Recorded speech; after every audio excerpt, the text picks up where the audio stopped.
नमस्कार दोस्तों, पिछले ही हफ्ते मैंने एक रिव्यू किया था स्टेट 360 का, जो कि मैक्स ग्रुप बना रहा है सेक्टर 36A में CPR पर है।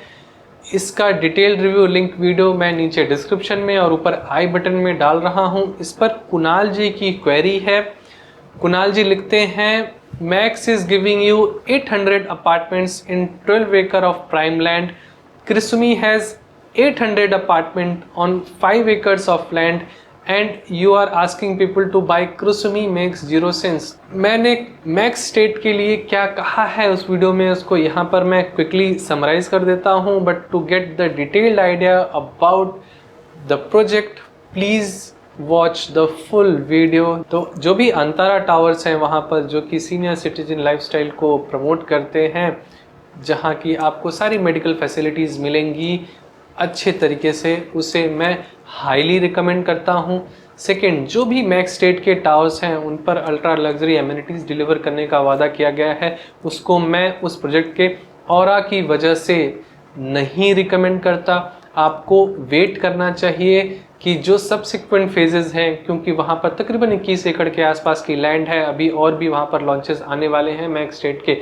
वहाँ पर रेशियो क्या रहा है, 6 टावर्स में से 4 अंतारा, 2 अंतारा और 4 मैक्स टावर्स हैं। अगर ये 33 वाला रेशियो वहाँ भी रहता है तो you can avoid it all together. But आगे आने वाले टाइम में अगर सारे अंतारा टावर्स या सारे मैक्स टावर्स आ जाते हैं तो आप कंसिडर कर सकते हैं। अगर आप अपना रिटायरल्स देखना चाहते हैं, यहाँ पर रिटायरमेंट होम बिल्ड करना चाहते हैं और 50+ हैं, तो Antara towers is highly recommended. अगर आप अपने 30s 40s में हैं या इवन अर्ली 50s में हैं तो ये देश ही बूढ़ा हो रहा है, आपको वेट करना चाहिए।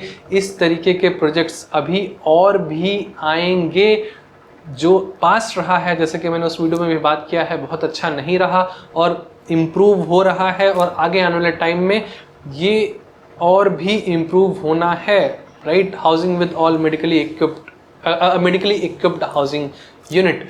तो आने वाले टाइम में और भी अच्छे यूनिट्स होंगे और एग्रेसिव प्राइजेस पर होंगे, और मार्केट इतना भी अच्छा नहीं है, I should say. Right, it is not the bias market की आप वेट नहीं कर सकते, बुल रन स्टार्ट होने वाला है। राइट, ये था मेरा टेक। बट अगेन आप उस वीडियो को देख सकते हैं। मैं उन्हीं वीडियो को करना चाहता हूँ, उन्हीं प्रोजेक्ट को करना चाहता हूँ जो एटलीस्ट रिव्यू करने के लायक हो। मैं बहुत ज़्यादा आकर के यहाँ पर निगेटिविटी और क्रिटिसिज्म नहीं देना चाहता।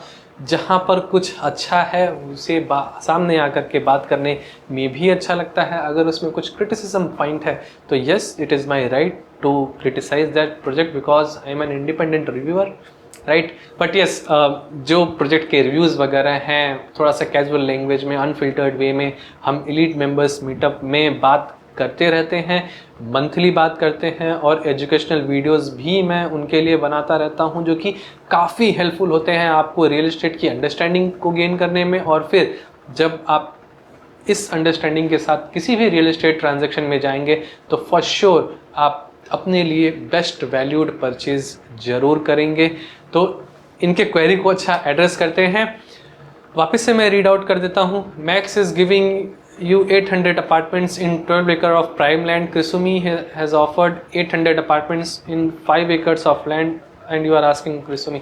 Right, मैंने वहाँ पर Krisumi बोला था। yes, मैक्स से ज़्यादा बेहतर Krisumi है, बट जब आप यहाँ पर 5 एकड़ 800 अपार्टमेंट Krisumi के लिए बोल रहे हैं तो I don't agree with your fact. अगर आप जा करके रेरा पर चेक कर लेंगे कितने अपार्टमेंट्स हैं तो ज़्यादा बेहतर होगा। बट यस, क्यों मैंने रिकमेंड किया इसकी बात कर लेता हूँ। वैसे रिकमेंडेशन इज़ लाइक, आप कहें जिस प्रोजेक्ट को मैं रिकमेंड कर रहा हूं उसके बारे में बहुत सारी निगेटिव बता सकता हूं और आपको कन्विंस कर सकता हूं कि आपको नहीं लेना चाहिए, और मैं जस्ट इसका उल्टा भी कर सकता हूं। राइट, तो अगेन एनीवेज, जो Krisumi ऑफर कर रहा है, उन्होंने FAR अप्लाई किया था। जो FAR का रेंज मिला है उनको आई थिंक 0.6 से 0.7 से, आई एम नॉट श्योर, 0.6 से 3.6 के रेंज का FAR मिला है। और जितना FAR उन्होंने परचेज किया है उसको उन्होंने पूरा यूटिलाइज नहीं किया है। तो जो फर्स्ट और सेकेंड फेज था उनका, तो बीइंग एन एनालिस्ट हम भी सोच रहे थे कि इन्होंने पूरा FAR क्यों नहीं यूटिलाइज किया। तो आगे आने वाले सब्सिक्वेंट फेजेस में पता चला कि वो अब 1 BHKs भी ला रहे हैं, I mean 1 LDKs ला रहे हैं, स्टूडियो अपार्टमेंट्स ला रहे हैं। तो अगर वो पूरा FAR यूटिलाइज करने लगेंगे तो स्टूडियो अपार्टमेंट्स और जो आपके 1 BHKs हैं उनकी नंबर ऑफ यूनिट्स बहुत ज़्यादा दिखेंगी और अफोर्डेबल हाउसिंग वाली डेंसिटी नंबर ऑफ यूनिट के हिसाब से आ जाएगी। बट दूसरी साइड पर अगर आप देखें तो मैक्स 12 एकड़ में 800-900 अपार्टमेंट्स डिलीवर कर रहा है। सारे अपार्टमेंट्स 3.5 एंड 4.5 BHK हैं, फैक्ट है। अगर FAR उनको जितना मिला है वो पूरा यूटिलाइज कर रहे हैं, साइज बढ़ा करके नंबर ऑफ यूनिट कम कर देना और फिर पूरे 12 एकड़ पर 800 की यूनिट देखना, आई थिंक ये हाफ बेक्ड एनालिसिस है। डेंसिटी उतनी ही है, FAR पूरा ही यूटिलाइज हुआ है। अगर 4 BHK है तो एक्सपेक्टेड है वहाँ पर नंबर ऑफ पीपल भी ज़्यादा रहेंगे, राइट। हो सकता है 5 या 7 की फैमिली हो। एक 1 LDK में 1 या 2 लोग रह सकते हैं मैक्सिमम, स्टूडियो में भी 1 या 2 लोग रह सकते हैं। तो जब भी हम किसी प्रोजेक्ट के बारे में बात करते हैं तो आज के डेट में जिस तरीके से बिल्डर्स ने बड़े साइजेस निकालना शुरू कर दिए हैं और डेंसिटी फिर बताते हैं 55, 60, 70, 80 एकड़ की है, जैसे एक सेक्टर 71 में आया था यूनिट, राइट, वहाँ पे 70-75 की डेंसिटी थी। अगर सारे 2 BHK और 3 BHK बने तो आप डेंसिटी देखोगे तो तकरीबन अफोर्डेबल हाउसिंग के निकल करके आ जाएगी। तो इस तरीके के प्रोजेक्ट्स कभी अल्ट्रा लग्जरी सेगमेंट के नहीं हो सकते। Same goes with the max, but max की डेंसिटी फिर भी अच्छी है जैसा कि आपने लिखा है।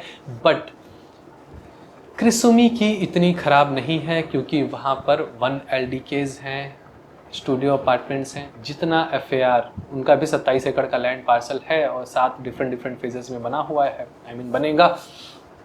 तो जितना FAR उन्होंने यूटिलाइज़ किया था, जितना परचेज़ किया था, वो उतना यूटिलाइज़ भी नहीं कर रहे हैं। तो डेंसिटी के हिसाब से अगर देखें कि कितना स्क्वायर फुटेज वहाँ पर बिल्ड हो रहा है तो max is not the winner. और आप लोगों से रिक्वेस्ट है कि अब जो भी बड़े साइजेस के अपार्टमेंट्स आ रहे हैं उसमें कितना स्क्वायर फीट, कितने एकड़ में बिल्ट हो रहा है, इस पर ध्यान दें, ना कि नंबर ऑफ यूनिट्स पर ध्यान दें, राइट। बहुत बेवकूफ़ बनाया जा चुका है बायर्स का। मैं अपनी मुहिम के तहत इस पर बात करता आया हूँ कि अल्ट्रा लग्जरी वाली ट्रैप्स कैसे की जा रही हैं। यहाँ पर जो भी इन्वेस्टर्स हैं आगे आने वाले टाइम में वैल्यू नहीं निकाल पाएंगे अपने लिए just because of all these things. और मैंने बहुत सारे फैक्टर्स पर बातें की हुई हैं, बेहतरीन वीडियोस हैं, प्लीज़ उन्हें भी देखें और इन सारी बातों को समझें। ये सारी बातें मैं ऑलरेडी एलीट मेंबर्स सेशंस में करता आया हूँ, इससे बहुत हेल्प मिलती है हमारे एलीट मेंबर्स को, मैच्योरली एक ट्रांजैक्शन में जा पाते हैं।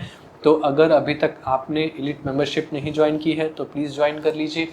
और अभी तक मेरा चैनल सब्सक्राइब नहीं किया है तो प्लीज़ इसे सब्सक्राइब कीजिए। अगर ये वीडियो पसंद आया हो, स्पेशली ये वाले फैक्ट कि कितने स्क्वायर फीट, कितने एकड़ में बिल्ड हो रहा है, इस तरीके की चीज़ें, तो प्लीज़ शेयर कीजिए अपने क्लोज ग्रुप्स में, अपने को इन्वेस्टर्स के साथ, अपने ऑफिस के ग्रुप में, जिससे कि उन्हें भी हेल्प मिले एक बेहतर रियल एस्टेट डिसीजन लेने में। Thank you for watching till the end. आशा करता हूँ कि इस एनालिसिस से आपकी लाइफ में वैल्यू ऐड हुई हो। मिलते हैं अगले वीडियोज़ में। धन्यवाद।